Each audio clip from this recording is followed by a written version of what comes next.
Yummy, look what we've got here. We've got some Bombay style chivda and some coffee, Starbucks coffee, which I make at home with the Keurig machine. This combo is a lethal combo. Try it. And I mix the chura with some of these masala peas. These are a separate packet which I bought, but I mixed it in the chura. And portion control, guys, so don't eat too much of this. It's full of fat. So I've just taken like half a bowl with my coffee, and a great way to take care of your 11 a.m. Hunger pangs. Try this at home.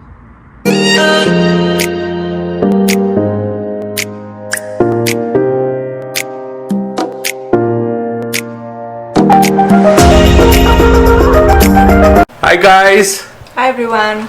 welcome back to our channel. So Karishma's got a short break from work, and I thought let me ask her some questions, and I also want to talk about this. It's like a burning matter, the US visa bans and delays and the whole postponement of visas. There are some people in India I know who sold their cars, got their house, rental clothes, etc. They packed their bags, they were moving here on a visa, and then all this happened. They had to stop and stay back in India. So there are a lot of people who've got impacted by this whole US visa ban on H1B and L1 and everything. So we just want to break it down in very simple terms. I know it's all over the internet and Google, so we can find out all the details there.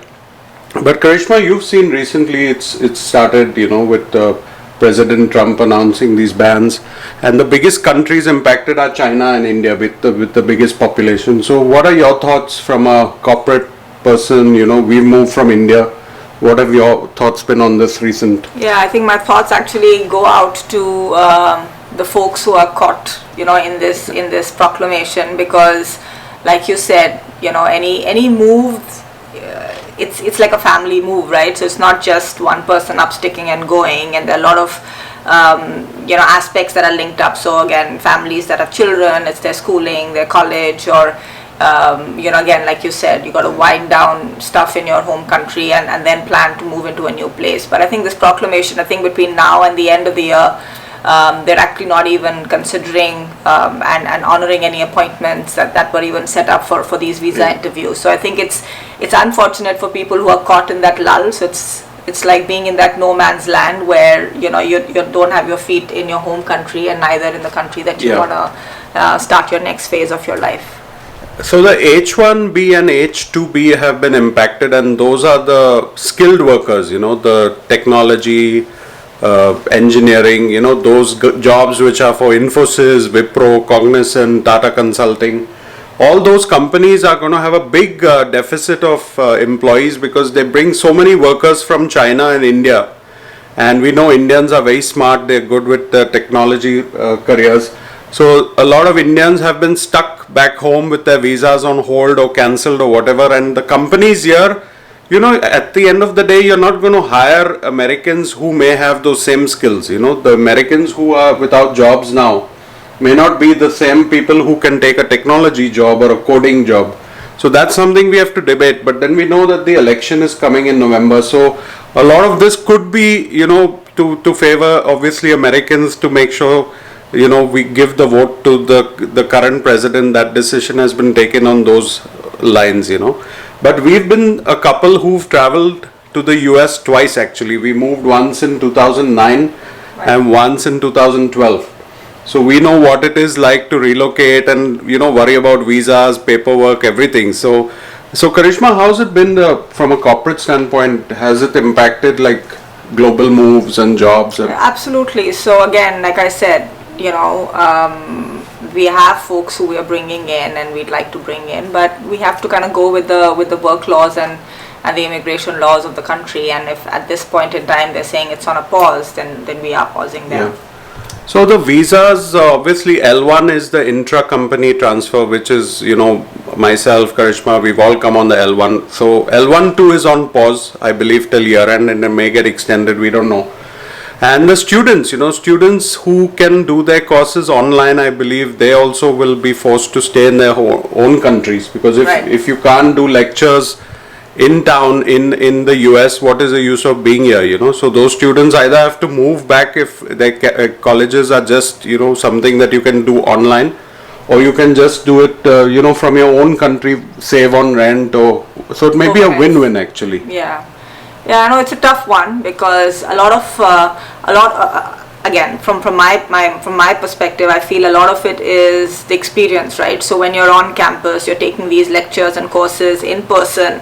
It's also that networking which happens. So you're Yeah. dealing with professors, you speak to guest speakers, you build that connect within your fraternity, as well as with the corporates. There are a lot of these events, Yeah. etc. But when everything is online and virtual, then that aspect kind of goes away. So it's a little bit of a setback, Yeah. not just from an in-person experience, but also that extra which one looks for from a Yeah. campus life Yeah. kind of goes away. Yeah. So I think even the green card applicants are on hold. Those who are out of the country, if they marry someone who's a citizen and Right. they're outside the country, or if you have a relative outside the US who's not yet here but you've applied for a green card, I believe even that is on hold. We're talking 300,000-400,000 people getting impacted by this. So obviously the government feels that those same 300,000-400,000 jobs will go to people in America who live here, who are born here. That is the logic, but I personally feel, and it's just my personal opinion, that some skilled jobs are only done by maybe people who are brought from outside, like from India or other countries. So it depends on the job requirement. It's not just a blanket approval. So that's our thoughts. I also wanted to touch on, and maybe Karishma can share a little about our school. The kids' school is going to start in September. And the school have sent a survey.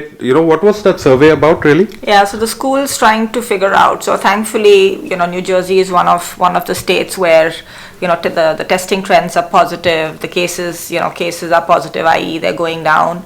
But again, the schools have a lot of work ahead of them because, like Ryan said, the session starts, the new term starts in September.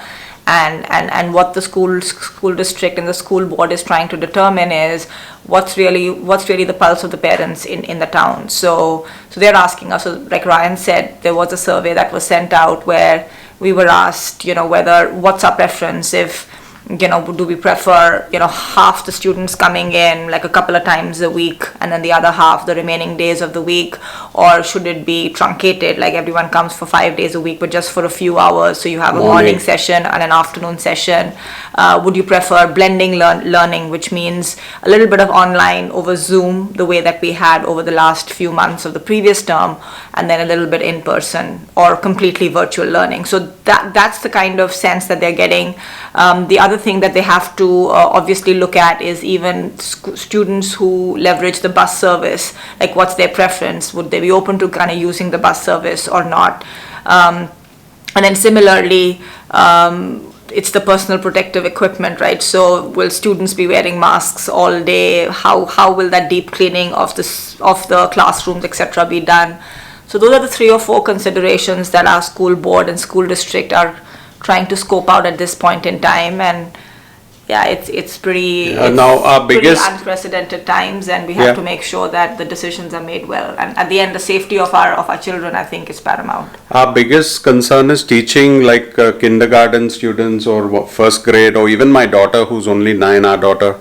How do we teach them not to touch their mouth, or keep washing their hands, or make sure you don't touch your friends or mix too closely?